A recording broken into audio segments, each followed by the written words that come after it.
Super Rugby Aotearoa team of the season. We still have the Trans-Tasman competition on the way, assuming all the travel stuff gets sorted. But I've been pouring through the stats for the entire season. I must say a big thank you to my missus, because I extracted all the information. She helpfully compiled the information from all those weeks and weeks of games into a handy table for me to have a look through. So she probably spent a good kind of 90 minutes, 2 hours on that. So, yes, we've gone through the stats and I've picked 15 guys. You guys let me know your thoughts as well, but I will start off with some props. I've gone with the Chief first. I've gone with Aidan Ross. He actually got a pretty decent run of games in this season. Scrums is probably the main reason you pick any prop. I've talked about that numerous times when I've been picking kind of teams of the week and stuff. He was penalised, I would say, a lot less than most of the other props. Most concede over a penalty a game. He's like 0.7 penalties a game on average, so decent rate for him. He's got high meterage for a prop, like averages 5.9 meters per carry, which is, again, for a prop. Apart from Taniela Tupou in AU, it's actually pretty high. Also 5.7 tackles per game, also pretty high. So good work around the park, good work with the ball in hand, good work in the scrum. Nothing not to like about his performance. Another decent scrummager, I've gone with Siate Tokolahi from the Highlanders. He also had a pretty good season and also has a pretty good scrum about him. It's been a good plus about his game. He concedes even fewer penalties than Ross, with only one penalty every 2 games. He's got a high tackle work rate. He's one of the top passers. He's got decent meterage, not as high as Ross. But overall, 2 very, very capable guys in 2 teams which didn't finish as winners, unfortunately for them. But one guy from a team who did finish as a winner, your hooker, has got to be Cody Taylor, and I think he is streets ahead of everybody else. He is the top try scorer in the competition. The Crusaders finished with a line-out at 95%. He is the top hooker for average tackles per game with 11.6, and he has the most tackles of anybody in Super Rugby Aotearoa if you count them all up. He's got a tackle percentage of like 95.4%. He gets clean breaks. His defender's beaten, I think, is a bit lower than Tokiaho, but overall, man, he's a monster. And he's absolutely everywhere. And any games this season where you felt like the Crusaders were maybe under a bit of a threat, like the first game against the Blues, which seems like a joke now to think that they were maybe a threat, but they were being talked up, as the Blues often are, and Taylor seemed to take it very personally. One of the other games, maybe it was against the Hurricanes, I can't remember. But he'd taken it very personally and was making sure that he put in an absolute shift to ensure his team was getting over the line. Another lock, I have gone with Sam Whitelock. He was streets ahead of everybody else as well. To the point where picking a second lock was actually pretty tough going. He's got the most line-out wins. He's got the most line-out steals. He's got the most turnovers won. He's got the most average tackles per game for a lock. He's got the highest average passes per game for a lock. He's just got everything. It's unbelievable. I think there's only a few stats where he's not the top lock. I don't know how he does it, man. He's getting on, but he is still just absolutely world class. And very, very reliable, and just, man, everything he does basically just turns to gold. Another guy from the Crusaders, I've gone with Scott Barrett. Now, it wasn't quite as easy to kind of pick him because he's got a heap of good things, but also a few drawbacks about his game. Like his tackle rate is also really high. His work in the air is also really high. His carrying numbers are pretty good. He does have too many penalties conceded. He's amongst one of the top guys in that area. He falls off a few too many tackles when compared to Sam Whitelock. There are a few other kind of challenges. You could say Dixon from the Highlanders. You could have gone with a couple of the Hurricanes locks. Tupolotu was putting in some decent numbers before he got injured. But overall, I think across the course of the season, and you look at that Crusaders 95% line out, it's kind of that trio who are such a huge part of that as well. So, yeah, very, very good kind of core players to that Crusaders side. Loose forwards. On the blind side, I would have to go with another Highlander in Shannon Frizzell. And he's another guy who just put his hand up kind of streets above everybody else. I know there was a lot of good loosies in Aotearoa this season. He's got the most average number of carries in Super Rugby Aotearoa. He carries at least, well, on average, 12 times per game. He's got the most average defenders beaten per game of any forward in Super Rugby Aotearoa. He's actually the 5th best guy for line-out wins in Super Rugby Aotearoa and the highest loose forward, the highest non-lock anyway. He scored 2 tries, got a try assist. He's one of like the top 10, 15 tacklers in the competition. He was just immense, just absolutely, absolutely immense. It's good for New Zealand rugby to see him kind of back into that form which got him into the All Blacks after maybe falling off a little bit of the way through last year. Other loose forwards, and I have actually managed, believe it or not, to get a Blues man in here. For your open side flanker, I think you have to go with Dalton Papali'i. It's tight because there's a few good open sides as well, and he's maybe helped by the fact that Sam Cain and Adi Savi and whatnot got injured. But he's got the most turnovers won in Super Rugby Aotearoa, with 10. If you work it out by averages, he's the same as Lachlan Boshier, but Lachlan Boshier only played like 3 games. So maybe Boshier would have passed him if he'd gotten more games, but it's hypothetical, as you can think about it as much as you like. He's the 4th average guy for the number of tackles he makes per game. He makes 12.5. Sam Cain was first before he got injured. He makes 15 a game, but Papali'i wins more turnovers. His tackling percentage is 94.9%, which is incredible. And he still manages to get 25 run meters a game, which is not an area that every kind of guy who's a great tackle machine and turnover machine is able to do as well. So he's got that kind of all-round game where he is flexible to play more than just that kind of one role. So Dalton Papali'i. Now, number 8 was one I kind of agonized about for a while, and it makes me wonder if either the stats are telling me a lie or maybe this guy's been a bit tainted with the misfortunes of his team, and that guy is Hoskins Satutu. Because there's a lot of good things being said about some other guys in his position, and he's copping a wee bit of stick recently for maybe underperforming based on what he had in previous years. Guys like Sol Kula, guys like Jimeno are getting really good things said about them, whereas this guy's been kind of criticized. But when I just ran the numbers, of all the guys who played kind of regular number 8, he's got the most tries, the most clean breaks, the most defenders beaten, the most line-out wins, the most passes. His tackling numbers were middling, but he was still higher on average tackles per game than a guy like Jimeno, than a guy like Sawakula. He's got pretty much, not quite the highest, but among the highest. I think he was like top 2. Highest tackling percentage. So he's not putting as many tackles, but his completion rate was really high. His turnovers conceded was the highest at 5, but the other guys were like at 4 and 3, so not like drastically different. But he definitely put in better overall numbers than pretty much everybody else when you look at totals or when you look at averages, than essentially everyone else who plays the same position. I was initially going to go with Sawakula based on kind of gut feeling, but there wasn't like multiple categories that I could say Sawakula was out and out bettering Satutu. So yeah, it's a weird one. I'll let you guys know. You guys let me know your thoughts on that one, because sometimes you do have to go with the gut. Sometimes the numbers don't tell the true story, but that one was just overwhelmingly every kind of key stat that you would think of for a number 8 was in Satutu's favour. Halfback, I have gone with Aaron Smith. Now, you could probably decide this between 2 guys, at least looking at the numbers especially. And halfbacks are a kind of hard one to read in the numbers because their work is distribution, and that's not really an actively kind of, like, it's not like tries, it's not like run meters, it's just number of passes, and who cares how many passes they make, right? You want about that speed of service, the delivery, the box kicking, all that kind of stuff.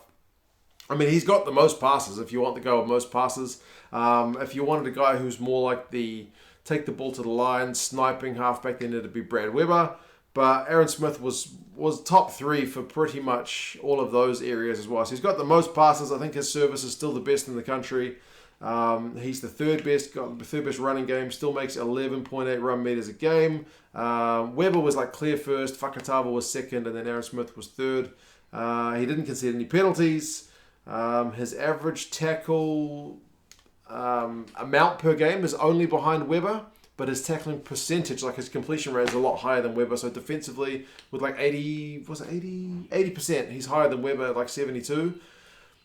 I reckon Smith. I'll take distribution and a halfback above a running game pretty much 10 times out of 10 because that's your primary role. If you've got a running game, that's a great secondary asset to have. But yeah, I'm going to go with Aaron Smith. First 5, it's a pretty open and shut case. I reckon that it's Richie Mo'unga. I think far and wide the best 10 that we've got in the country at the moment. Again, he's another guy that you look at his stats and he's just the number 1 guy in pretty much all his categories. Most average carries, most average defenders, the actual most defenders beaten in Super Rugby Aotearoa, more than anybody else, like regardless of position. The most average run meters from first 5, most offloads by a mile. He had like 10. Mitch Hunt had like 3. Gatland 4. He got 2 tries, 4 try assists.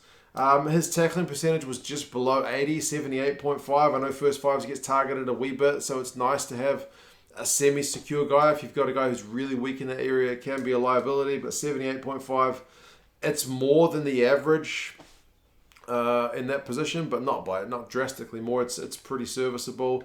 His turnovers conceded is probably a touch high, but everything else, man, he just turns to gold. And with his tackling percentage, actually, he's often shooting out of the line, so maybe he's not actually completing a tackle, but he's making somebody uncomfortable who will then go on to knock the ball and that kind of thing as well. So yeah, Richie Mo'unga, pretty, and his goal kicking was good too. So yep. Pretty good player. Midfielders, I have gone with Nani Laumape. His season and his numbers have kind of changed. I've been mentioning it a few times that he's not just the battering ram that is the Nani Laumape that we're kind of used to, but because like his defenders beaten, he gets 2.5 a game. He used to be way higher than that. 5+ easy, but he's 2.5 a game, which is like below Lester Fainganuku, it's below Quintupaya, it's below David Havili, it's still above the guys like Rico Ioane and other guys, but yeah, he's not the highest, he's not top 3 or anything in that department, but he does have the most average carries, the highest number of kind of clean breaks. He's got pretty much the most kicks apart from Havili, but Havili I think played at least 1 game at fullback. He's got more run meters than any other guy except for Fainganuku. He's got the most passes. He's got 2 try assists. He's got 4 try assists, 2 tries. The highest tackling percentage completion rate with 92%, which is another area he's been kind of criticized in. So yeah, he's kind of evolved his game a bit. He's become a distributor. He's more getting the try assists than the tries, which is something he never really used to get. His tackling rate's high. Yeah, man, he's changed his game. I think he has to be, especially with other midfield injuries, he has to be in black. But, yeah, maybe for a different thing than what we are used to seeing from Laumape. Centre, I've kind of gone with ALB. And this is one where I kind of had to not put too much credit into the stats. Like, it's the opposite of what I've done with Satutu, because my gut tells me ALB had a pretty good season, but he's certainly got some deficient areas. Like, he's good all round in his numbers, but he's not like the top guy for much, and he's got some areas which are a little bit concerning. Great balanced season is the note I've put. His clean breaks are up there, but he's behind the likes of Lester Fainganuku and Rico Ioane. His defenders beaten is kind of mid-table for all the midfielders. His kicks are like up there, but still below Laumape and below Havili. His run meters per game at 41 is, again, not the most, but he's still kind of upper mid-table. He's third for passes, so again, not the most, but he's up there. He's not really the most penalised guy, so that's a negative stat, so it's a good one to be low His defensive stats were a bit suspect, actually. He was only in the mid-70s for his tackling percentage, so kind of similar to Rico Ioane. And it's always been an area of concern with Rico. But his turnovers won is pretty high. I think he got like 4 turnovers won throughout the season. So, yeah. I'm going more with my gut on that one, that ALB had a pretty good season. But the stats don't say he's kind of out and out best in anything. Leicester Fainga'anuku's one is like a real good and bad, drastically really good numbers for like meters and defenders beaten, but really terrible for turnovers conceded, like 4 or 5 times worse than the next guy kind of thing. So, yeah, it's a bit of a mixed bag. Who else have we got? We've got the outside backs. I've gone with another Hurricane for left wing and Salesi Rayasi. I mean, I still back him. I know the Hurricanes dropped him for 1 week when they said he was kind of not performing with his all-round game. But of all like the wingers, he's got the second average for clean breaks. He gets 1.3 a game, which is something that's really valuable. He's got more defenders beaten per game than the likes of Caleb Clark, than Julian Savia, 2 big guys who are traditionally big tackle breakers. He gets 3.4 of those a game. He's able to kick. He gets 10 kicks in 7 games, which is not something you can say for all the wingers as well. He averages 50 run meters a game. He's got more passes than all the other wings. 3 tries, 2 try assists, and his tackling percentage is 83%. For most wingers, it's like mid-70s. So I thought he's pretty good, man. He's actually one of the few guys who's committed to staying with 15s and not going to the Olympics this year as well. So it kind of gets interesting with him. Right wing, I have gone with a Crusader and Sevu Reece. The right winger's numbers were generally all a bit below the left wingers, to be fair. He still manages to get a clean break each game, which, like I said, is kind of worth gold. His defenders beaten and run meters numbers are not huge, but he gets 5 tries and 2 try assists, 16 kicks, and he showed a real deft touch with his boot this season as well. He's quite able, while running full tilt, to put in a kick, which, like a cross kick almost, like a cross grubber kick to his on-rushing teammates. They tried that at least like 2 or 3 times with the Crusaders this season. At least it paid off once. I remember early season, not the other times. Plus, he gets 4 average tackles a game, and his tackling percentage is also in the 80s. So, defensively, more sound than most of the guys in the similar position to him. So, yep, Sevu Reece, and finally, fullback.